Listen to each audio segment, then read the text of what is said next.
Olá, eu sou Fernando Caldas e estamos aqui para outra reflexão.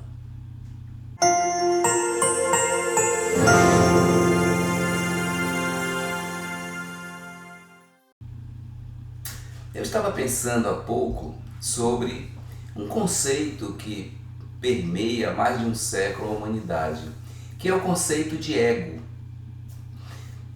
Pensando o que é isso, ego, né?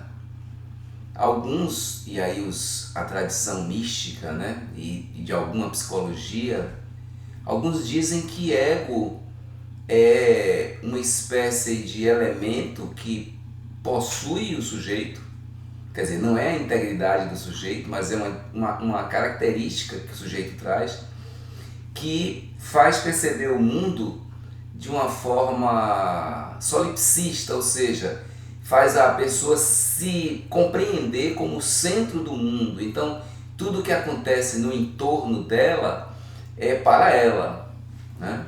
Como diz até uma piléria, quando ela morrer, vai chegar no céu e os santos vão dizer: olha, aquela cidade, aquela família, aquela rua, aquelas circunstâncias todas nós criamos para você, para o seu desenvolvimento. E não é incomum vermos pessoas com essa percepção, que passam a mistificar tudo que ocorre no entorno, na vida, como uma maneira de atingir o desenvolvimento, a compreensão da pessoa ela mesma, né? Então o ego, o conceito de ego seria mais ou menos algo por aí. Seria o elemento, por assim dizer, animal da pessoa, que luta para defender a si mesma como sendo a referência da existência no mundo. E tudo mais é coadjuvante. Seria esse o conceito de ego. Mas o que é isso mesmo, né? Quer dizer, em termos objetivos, agora que a neurociência começa a caminhar, né? Entender um pouco melhor o funcionamento cerebral, quando o genoma já está se decodificando. Que partícula é essa, né? Ela é física, né? Ela é, de certa forma, absolutamente subjetiva e varia conforme o autor do conceito, né?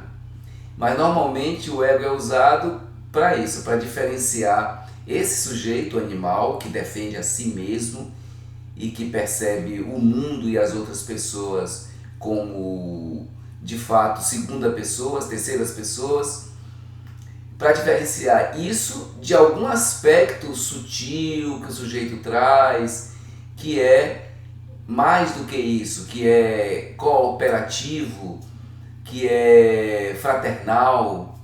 Então o ego seria uma maneira de diferenciar essas duas dimensões que a pessoa traz, tendo o risco de chegarmos à conclusão de que esse sujeito sutil, esse sujeito luminoso, esse sujeito fraternal, não ser apenas um truque desse ego para fazer com que essa pessoa seja bem vista, aplaudida, premiada pela opinião pública. Então, são conceitos muito difíceis, as pessoas acabam usando e eles acabam se tornando senso comum, mas quando a gente para pensar o que é isso, talvez estejamos falando de algo que de fato não existe, seja apenas uma criação, assim como falamos a vida inteira de Áries, Touro, Gêmeos, Câncer, Leão e etc.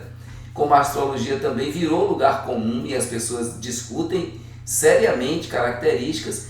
Não estou a dizer que a astrologia seja uma bobagem, não. Há pessoas que a levam a sério, estudam, fazem mapas, que é complicadíssimo, né? Cálculos e etc. É uma coisa milenar. Eu tive um amigo meu que dizia assim: as coisas milenares a gente tem que considerar. Uma coisa que atravessa os milênios não é para a gente descartar, como por exemplo a teoria da reencarnação, a astrologia, etc. Não é para a gente acreditar ou seguir, mas é para considerar, porque nenhuma teoria tem essa força de atravessar os milênios se não tiver algum fundamento. Então, é aquilo que eu sempre digo: respeito aquilo que a outra pessoa faz, e faz com seriedade, né? A gente precisa respeitar isso.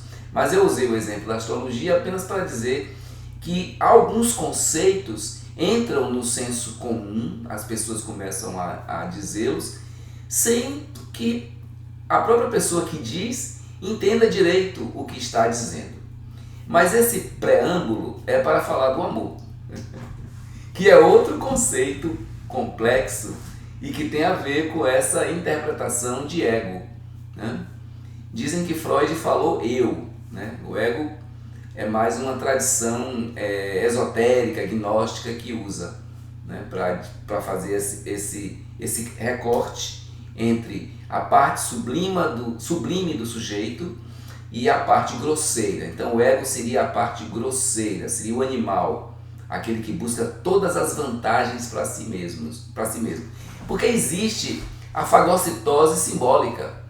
Assim como, por exemplo, uma ameba caminha no ambiente e desenvolve falsos pés para adquirir uma partícula que encontra, que vai alimentá-la, né? Da mesma forma, as pessoas no campo do conceitual, das ideologias, dos pontos de vista, etc., elas fazem a mesma coisa. Elas encontram alguém diferente e trabalham para incorporar esse alguém diferente à sua estrutura.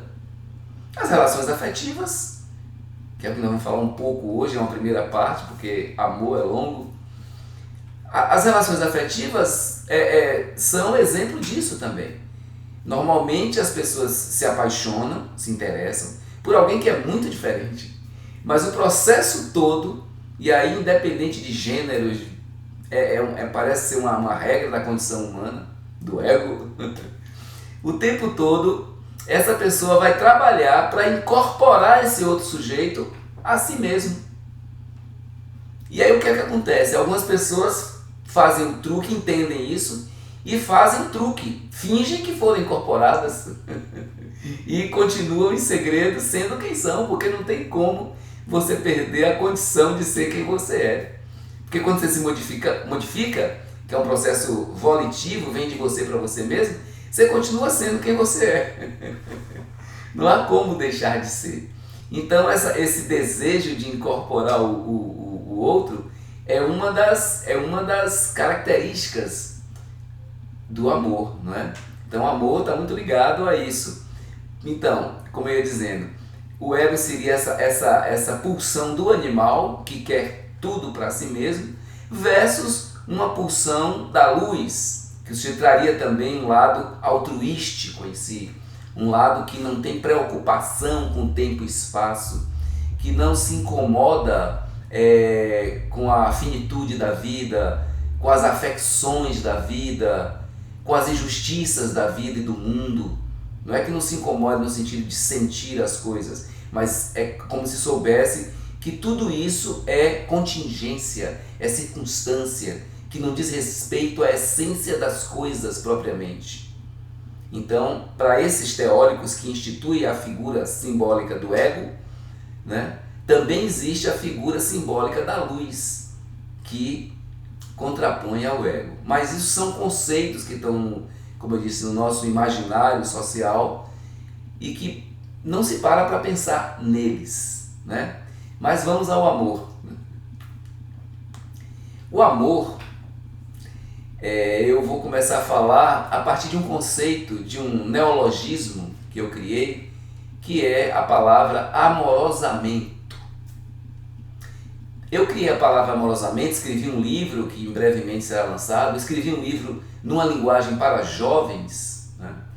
Porque como professor há muitos anos, sobretudo os pré-adolescentes e adolescentes ainda são influenciados por uma série de categorias sobre o amor que aprendemos como Ocidente, talvez por milênios, mas mais certamente a partir do mito de Tristão e Isolda, enfim, do amor romântico. Isso nos permeia, né? Romeu e Julieta, né, no Renascimento, e aí vem o cinema americano, né? Antes de uma série de romancistas, né, vem o romantismo, e o cinema pega pesado com isso. No Brasil, especificamente as novelas, e as mexicanas também, né, vão a fundo nessa questão do amor romântico, e ele está aí vivíssimo, né, em pleno século XXI, onde os meninos e as meninas inventaram o verbo ficar numa acepção de ter uma espécie de test drive das relações. É uma ideia boa, interessante, mas no íntimo dessa ideia está o amor romântico, né? As pessoas ficam com dezenas, às vezes centenas de pessoas vão às festas, beijam dezenas de bocas, mas voltam vazias, porque elas queriam... O amor romântico é essa ideia de preenchimento, é a ideia de que alguém vai nos dar a plenitude, alguém vai matar o bicho, alguém vai matar o ego e fazer uma fusão, né? Então eu criei o termo amorosamento, criei assim, ele veio como fruto de uma construção conceitual. Aí veio a palavra, porque a palavra é para contrapor, é para fazer uma antítese à palavra casamento. Porque a palavra casamento, em tese, nada tem a ver com o amor, muito menos com o amor romântico. O casamento é uma instituição, como o nome diz, que visa o bem da casa. Se duas pessoas se casam e depois de 5, 10 anos, elas não construíram algo além em termos materiais, não tem um bom carro, não tem uma boa casa de campo, e devido às proporções sociais, não montou um negóciozinho, né? Não fez uma melhora, não bateu uma laje, botou um piso. Se a pessoa não fez isso num tempo X depois de casado, costuma-se dizer, esse casamento não vai bem. E até esse casamento fracassou. Pode ter o maior ninho do mundo de afeto, mas o casamento pressupõe o crescimento da casa. As pessoas que estão dentro, né, por empréstimo também crescem nessa dimensão conceitual. Por isso que é tão difícil pessoas que são financeiramente estáveis ou até muito bem se separarem. É um problema muito sério, né? As pessoas muitas vezes aguentam e dizem, não, eu estou profundamente infeliz numa análise dos afetos com meu parceiro. Mas estou bem porque eu tenho meu carro, tenho minha liberdade, tenho meus namorados ou namoradas fora do casamento, meu parceiro não se importa, ele também tem os dele, e ficam vivendo ali aquela coisa que sem nome. José Saramago diz que nós somos uma coisa sem nome. E é mesmo, né? É muito bonita essa frase, né? No ensaio sobre a cegueira. Uma coisa sem nome é o que nós somos. Então fica essa relação. Então eu digo, peraí, ainda. Os vínculos serão vínculos, né? A gente está falando em encaixe, né? Que não é perfeito, graças a Deus, mas isso só é possível numa relação de amorosamento, onde as pessoas se juntem pelo amor e não pela casa. Então, é uma espécie de ênfase profunda, de fomento profundo à ideia do amor romântico. O amorosamento é colocar a vida na ordem do amor. E no livro tem uma parte que eu digo assim, o amor é tão poderoso que as pessoas, uma vez possuidoras dele, podem até se casar, que não vai ter problema, né? Mas não colocando a casa na ordem do dia como premissa fundante. A premissa fundante é o amor. E aí a gente vai perguntar o que é isso, que é outro conceito absolutamente dinâmico e diverso a depender de quando e onde se pronuncie. Quando se fala amor, alguns dizem amor de mãe, amor de pai, né? Também, né? Os gregos, por isso que os gregos não tinham um amor só, né, como conceito, tinha 3. Porque realmente é diferente o amor filial, o amor que se tem, né, por um filho, o amor que se tem por uma mãe, por um pai, um avô, uma avó. Não é que seja diferente, ele não tem as ambições que o amor romântico tem. O amor romântico, se é que existe ego, o ego participa também. O amor filial, não. Quem é pai e mãe sabe que daria a própria vida por um filho. No amor romântico de Shakespeare isso acontece, né? E algumas pessoas dizem que os que são regidos por Vênus, né, são assim, por falar em astrologia. Mas normalmente não. Normalmente o amor eros, né, é um amor que precisa do corpo do outro também, precisa só da alma, precisa do ego do outro também, né? Então, por essa dificuldade conceitual, a gente tem que falar do amor a partir de sintomas dele, e não dele propriamente. É um mistério. As coisas, como por exemplo o câncer, né, que ainda é uma doença misteriosa, as coisas que são misteriosas e que existem, não pode duvidar que existe o câncer, nem pode duvidar que existe o amor, mas são dois conceitos muito difíceis em si mesmos. A gente pode olhar os sintomas e aí identificar, né, a coisa em si pelos sintomas. O amor, como o câncer, a gente o identifica por alguns sintomas muito claros, né? Mas o principal deles é o querer bem do outro, a despeito de estarmos ou não com o outro.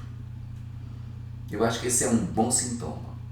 Enquanto nós atrelarmos o bem-estar do outro à nossa presença com o outro, o amor ainda está em construção. No dia que nós conseguirmos torcer pelo bem do outro, a despeito de estarmos com o outro, chegamos à condição do amor. Será muito bom que quando esse dia chegar, nós estejamos com o outro. É muito bom quando há uma identidade entre os nossos sentimentos e a nossa presença. Tinha um filósofo que fazia assim, pré-zensa, que isso é significativo, né? Você pega o prefixo, né? Pré, quer dizer, aquilo que vem antes, né? E você casa isso com uma essência, né? Quer dizer, é um pré-ser. É muito maravilhoso isso. Você pré-é para alguém. Se isso for possível, né? Junto com o afeto, estamos no paraíso. Mas não chegamos ao paraíso, e aí vem uma reflexão muito boa, para o gozo eterno sob nuvens. Nós chegamos ao paraíso para construir dimensões novas desse paraíso. No amorosamento, a proposta do encontro é uma proposta para que se criem terceiras circunstâncias, terceiras condições luminosas, em termos objetivos e em termos subjetivos.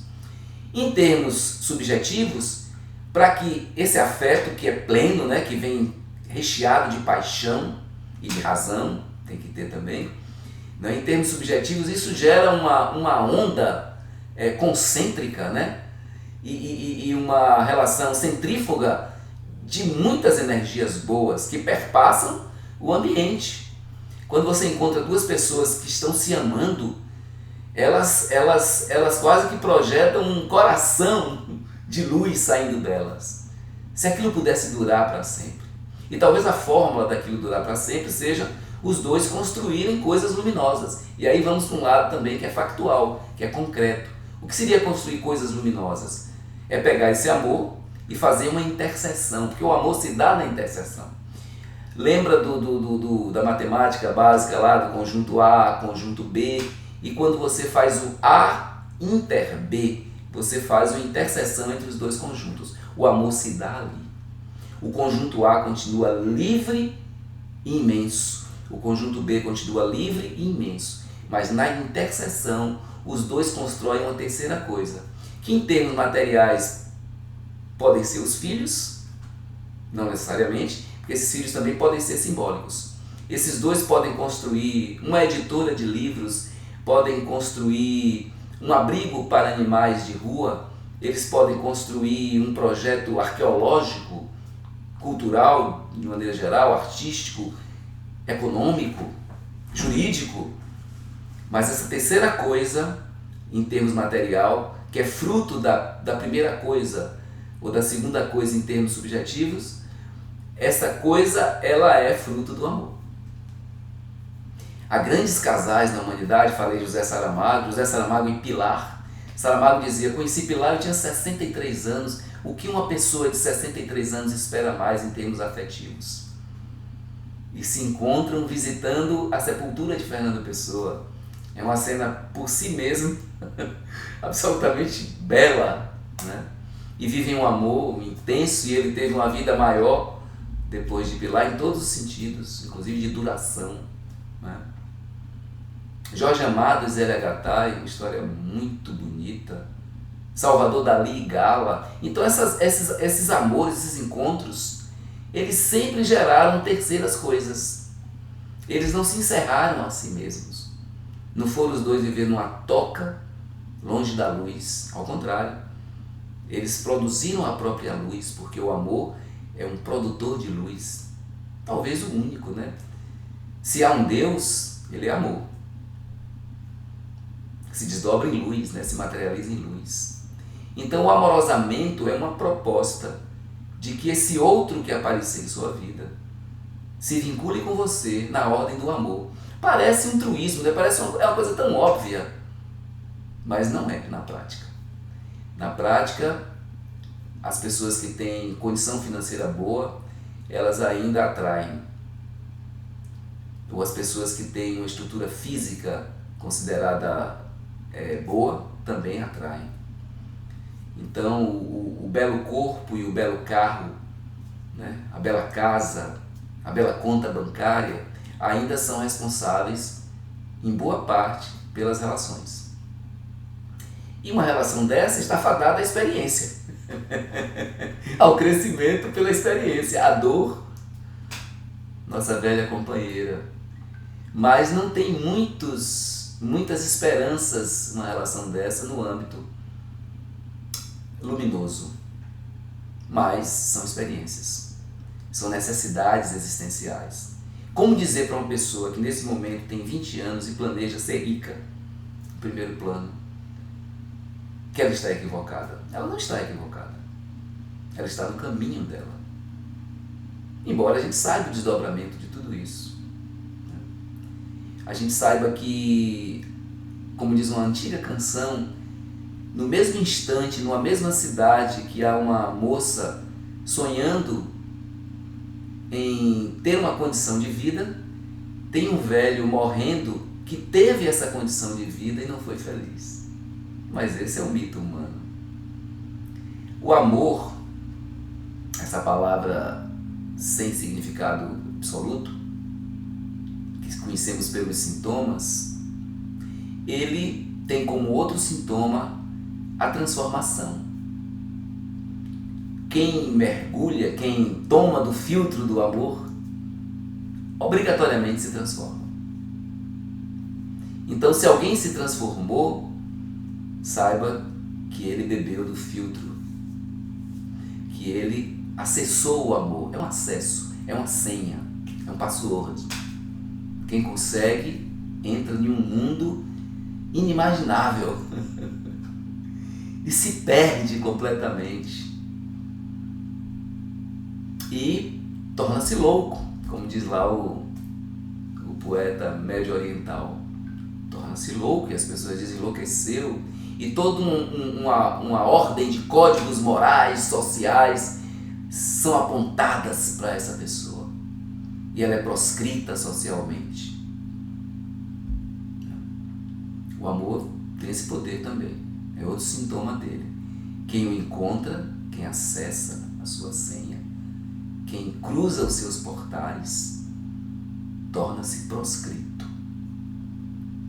Porque o planeta, desde o sempre novamente, como dizem os monges budistas, ele não é do amor. Ele é das outras forças, ou da outra força. O casamento é do mundo, o amor não é. Ele vem ao mundo, ele toca as pessoas, ele entra no coração das pessoas. Mas se as pessoas optarem pelos valores do mundo, ele segue em busca de outro coração, de outros corações.